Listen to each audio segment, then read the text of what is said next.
నిన్న జరిగిన అసెంబ్లీలో స్థానిక బీజేపీ ఎమ్మెల్యే నడుగుర్తి ఈశ్వరరావు గారు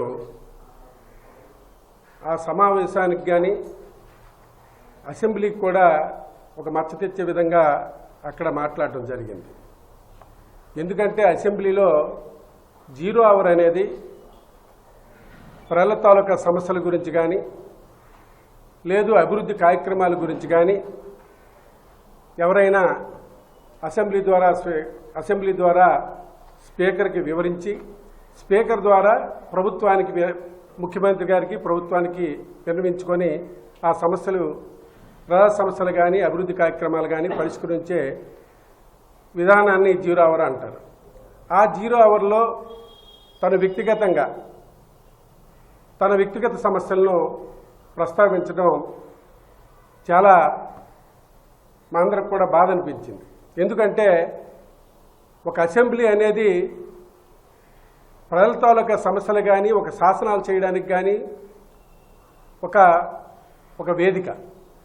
అలాంటి దీంట్లో కూడా మన వ్యక్తిగత సమస్యలు తీసుకొచ్చి మన నియోజకవర్గానికి సంబంధించిన పరువు ప్రతిష్టలు ఎంతవరకు దిగజారాయో చూస్తూ ఉన్నాం.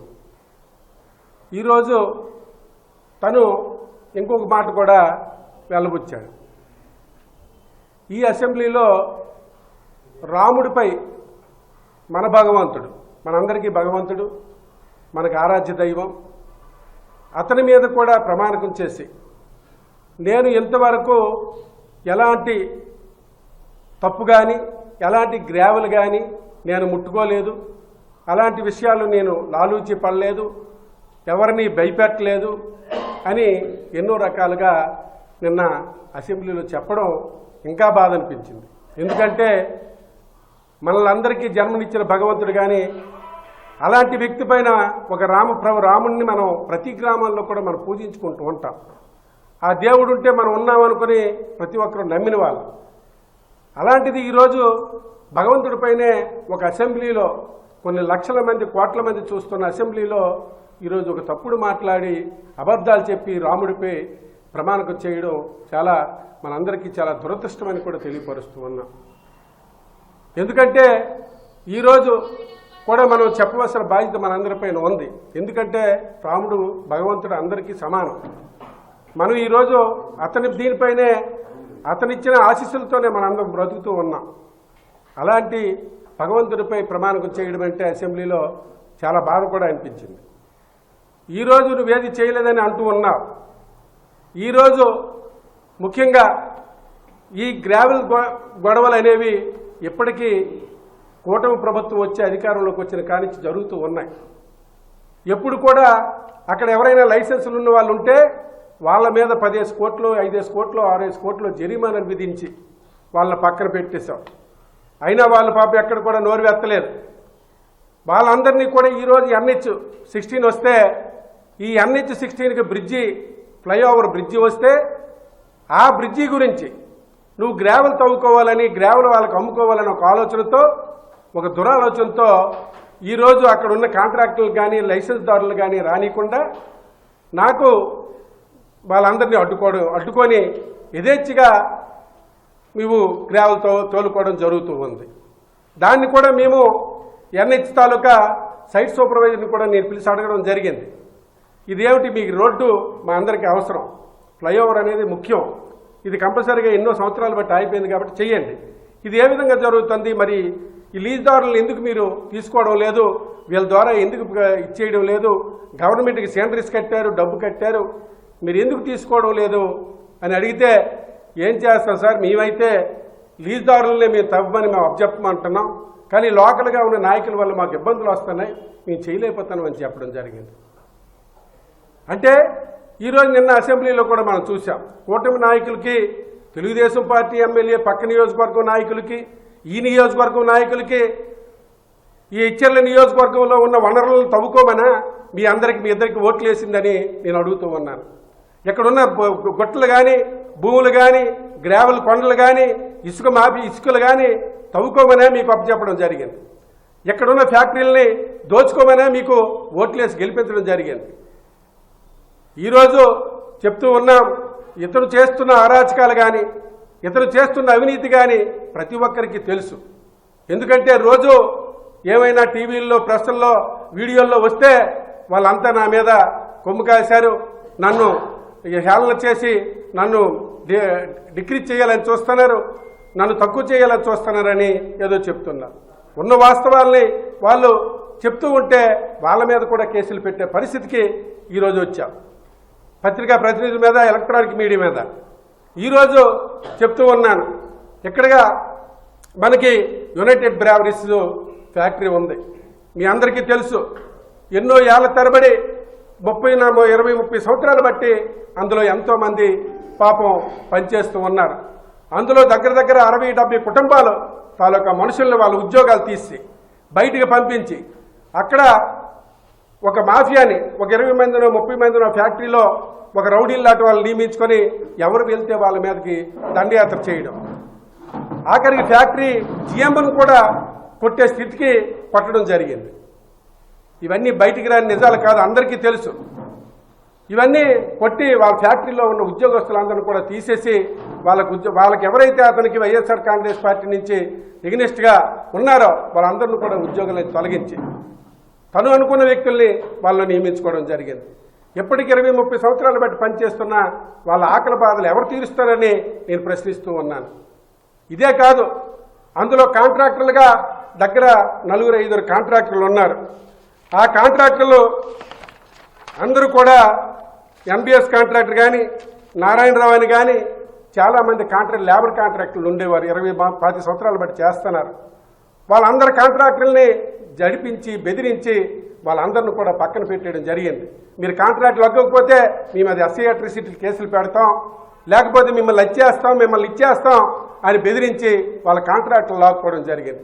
దీనంతటికీ మూలకారకుడు అందులో ఉన్న బీర్ ఫ్యాక్టరీలో ఉన్న ఇచ్చారు మన కృష్ణరాజు అనే వ్యక్తి. ఈ కృష్ణరాజు అనే వ్యక్తి అతనితో లాబియింగ్ పెట్టుకొని అతని ద్వారా ఈ కార్యక్రమాలన్నీ కూడా జరిపించడం జరుగుతుంది.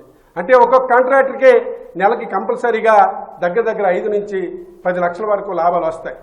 అంటే ఈ 6-7 కాంట్రాక్టులు కూడా తొలగిస్తే నెలకి 70-80 లక్షలతో రాబడి సంపాదించాలనే దురాలోచనతో వాళ్ళను కూడా తప్పించడం జరిగింది. కొన్ని దీంతో ఆగలేదు. ఈ మధ్యనే మనం చూసాం, చాలా వరకు 28 ఫర్నుల తాలూకు సంబంధించి మామూలుగా ఎక్స్పోర్ట్ చేసిన లారీల తాలూకా ఓనర్స్ ఉన్నారు.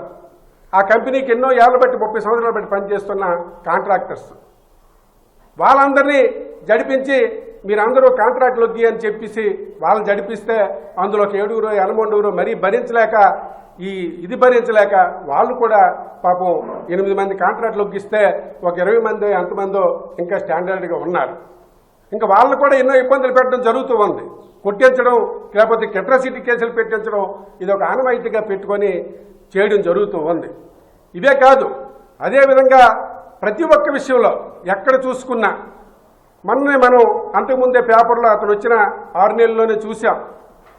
అడ్మిక్స్ పైడిమేమలో ఒక అతను ఒక చిన్న కంపెనీ ఫ్యాక్టరీ పెట్టుకొని అన్నింటికి రోడ్లకి వేయడానికి ఒక అడ్మిక్స్ పెడితే ఆ అడ్మిక్స్ వాడిని జడిపించి నా స్కూల్కి నువ్వు 15 లక్షల రూపాయలు అవుతుంది స్లాబ్ వేయాలని బెదిరించడం జరిగింది. అయితే వాడు గట్టివాడు కాబట్టి నీకు ఇచ్చే పని లేదు, నీకు వేయవలసిన పని లేదు, నువ్వు వెయిట్ చేసుకుంటావా అని అంటే అప్పుడు ఊరుకొని అతని మీద కూడా అధికారులు పంపించి ఆయన్ని హెరాస్మెంట్ చేయడం జరిగింది. అంటే 1-2 ఎన్నో అరాచకత్వాలు. ఈరోజు మనం ముఖ్యంగా ఇంకో విషయం మాట్లాడదాం. గ్రావెల్ గురించి ఇంత నీతి కబుర్లు మాట్లాడుతూ ఉన్నాం. మన కట్టిన స్కూలు ఇప్పుడున్న ఎన్ఈఆర్ స్కూలు, ఈ స్కూల్ గ్రౌండ్ మొత్తం దగ్గర 8-9 ఎకరాలు ఉంటుంది. దగ్గర 6-10 అడుగుల లోతు ఉండేది ఆ ల్యాండ్ అంతా. ఈరోజు 7-8 అడుగులు ఎలా కప్పబడింది? గ్రావెల్ లేకుండా కప్పబడిందా? కొన్ని వేల లక్షల క్యూబిక్ మీటర్లు గ్రావెల్ ఉండకపోతే నేను ఈ రాజకీయాలు వదిలేస్తున్నాను తవ్వితే. ఎందుకంటే తప్పుడు మాటలు, తప్పుడు పనులు చేసి భగవంతుడి మీద అపకారం చేయకూడదు, భగవంతుడి మీద ప్రమాణకాలు చేయకూడదు. మనం ఏదో తప్పు చేసామంటే దాన్ని అనుభవించక తప్పదు. కాబట్టి ఇలాంటి అరాచకత్వాలు ఎన్నో జరుగుతూ ఉన్నాయి. ఇక్కడ జరుగుతున్న ఇంకా ఎన్నో రాబోతూ ఉన్నాయి. ఇవి చేసినవి ఇంకా వచ్చినవి చూస్తే ఇంకా ఎన్నో మనం ఇంకా ముక్కు మీద వేలేసుకునే పరిస్థితి. అంటే ఈ నియోజకవర్గం మేము పరిపాలించాం, ఎంతోమంది నాయకులు ఇక్కడ ఎమ్మెల్యేగా ఉన్నాం. ఏనాడు ఎంత అరాచకత్వం కానీ, ఒకవేళ ఇప్పటికీ ఎంత అరాచకత్వం అంటే, ఒకవేళ ఎవరో వాళ్ళ ఇంట్లో పనిచేసిన వ్యక్తి ఎవరైనా ఫ్యాక్టరీలో పనిచేస్తే ఇంట్లో పనిచేసిన వ్యక్తికి కూడా జీతాలు ఇచ్చే పరిస్థితి ఉండదు.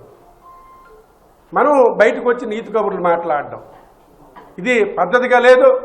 నియోజకవర్గం సంబంధించి ఏదో చేసేస్తాం, ఏదో వచ్చి ఎక్కడి నుంచో వచ్చి ఇక్కడ ఈ నియోజకవర్గాన్ని మాపేస్తాం, నా ఇష్టానుసారం చేస్తామంటే ఇంకా చూస్తూ కూర్చొనే పరిస్థితి లేదని కూడా హెచ్చరిస్తూ ఉన్నాం.